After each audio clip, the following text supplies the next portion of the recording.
Alright, what's going on everyone? Today I'm going to show you how to upgrade a Magic Arena starter deck that you get for free on Magic Arena. We'll be upgrading the deck in two stages. First I'll show you how to upgrade the deck with no rares, and then I'll show you some rares and mythics you can add to the deck if you already have them or if you have some spare wildcards. I do caution you however to spend your wildcards wisely because they are hard to get. Make sure you spend them on cards that you know you're going to use in multiple decks. So today we are upgrading Stomp Stomp, which is basically just a straightforward Gruul Stompy deck. It plays things like Bonecrusher Giant, Warden of the Chained, and Rampart Smasher. The general idea with these cards is they have more power and toughness than their converted mana cost. So you get like a 5/5 for 4, you get a 4/4 for 3, and so on. So that means you are consistently playing more powerful creatures than your opponent. Like if your opponent plays a 3 mana 3/3, and then you play a 3 mana 4/4, basically you're just trying to keep ahead of your opponent on the board so you can constantly pressure them with aggressive stompy creatures. That's the general idea of decks like this. The problem with this deck is simply that it plays some underpowered or unreliable creatures like Nessian Hornbeetle and the aforementioned Warden of the Chained. Both of these are fine and they can be really good in some games. Like there are some games where you will just straight up win with Warden of the Chained because the 4/4 for 3 has trample. Hornbeetle can get massive some games. So these can sometimes be really powerful, but other times they're just dead cards that don't do anything. The Warden might not be able to attack, the Beetle might not be able to get counters. So they're fine sometimes, but they're bad other times. So we just want to make this deck more consistent. We want all of our stuff to always be good. We also have an issue with Escape to the Wild, which was banned. If you're wondering where this deck was, if you had it on your account and it seems to have disappeared, check at the bottom of your deck list because it technically has a banned card now, so it will get shifted to the bottom of all your decks. And yeah, that's a problem. So first off, let's take out Escape to the Wild for Keeper of Fables. And keep in mind, this is our common and uncommon section of the video. No rares or mythics yet. So without question,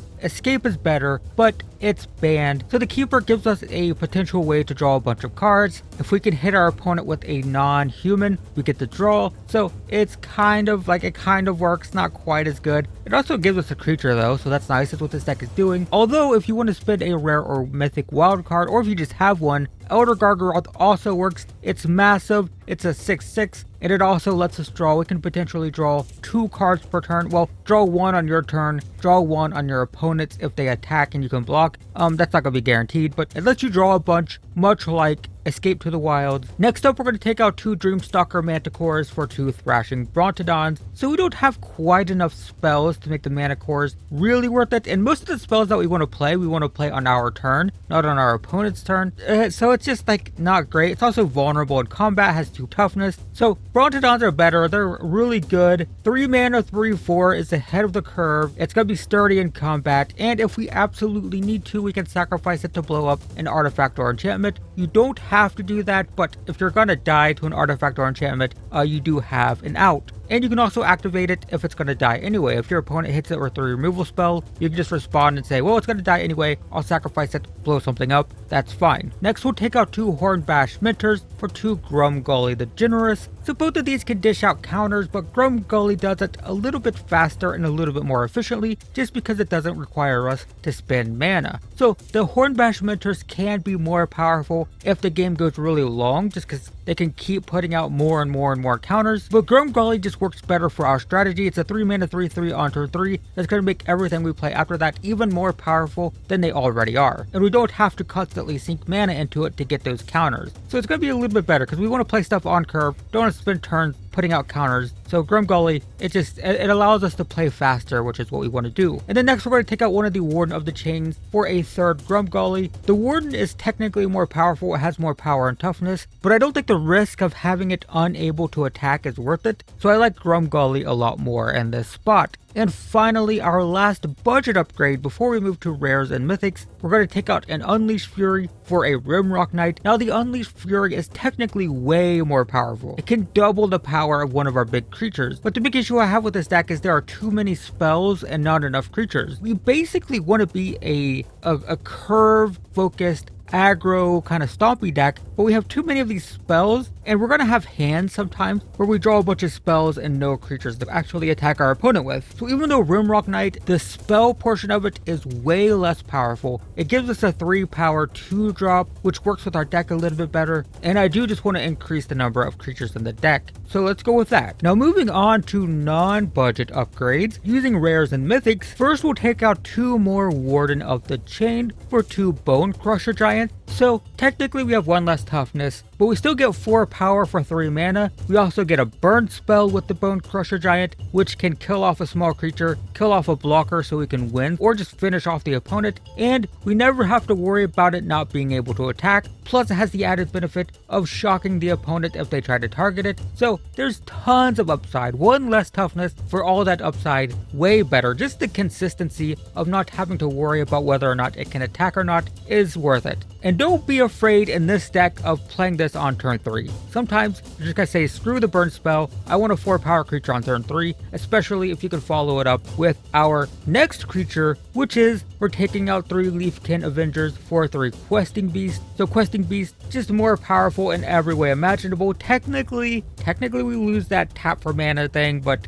whatever. Questing Beast is amazing. 4 mana 4/4, tons of abilities, and being able to like turn 3 Bonecrusher Giant, turn 4 Questing Beast, attack like crazy. That's what this deck is doing. We want to put power out as fast as possible. That's why I say don't be afraid to play Bonecrusher Giant on turn 3. If you could follow it up with a Questing Beast on turn 4, you're going to be smashing your opponent's face pretty hard. That's what we're doing with this deck. So it's just a faster, more powerful creature than Leafkin Avengers. And then next we'll take out 2 Nessian Hornbeetles for 2 Scavenging Ooze. So the oozes can get counters way more reliably. We only have to pay 1 to get the counter, and we get to gain a life as well, so it's great against aggro decks. If you're playing against mono red aggro, if you can not only block their creatures to kill them, but then use those creatures to gain life and build another big creature, it's pretty great. We can also hate out graveyards if your opponent is trying to reanimate stuff. So the Scavenging Ooze, it's probably one of the better green creatures in standard right now. I just like it way better than the Hornbeetle. Then we're going to take out Almighty Brushwagg for Lovestruck Beast. So with the Beast we get a 1 mana 1/1 just like the Brushwagg, but instead of having to pay 4 to pump it, we just also get a 3 mana 5/5. Now this one does come with the risk of not being able to attack, so that's reasonable, but Lovestruck Beast, one of the better cards in standard, having a 5/5 on turn 3, great. Again, with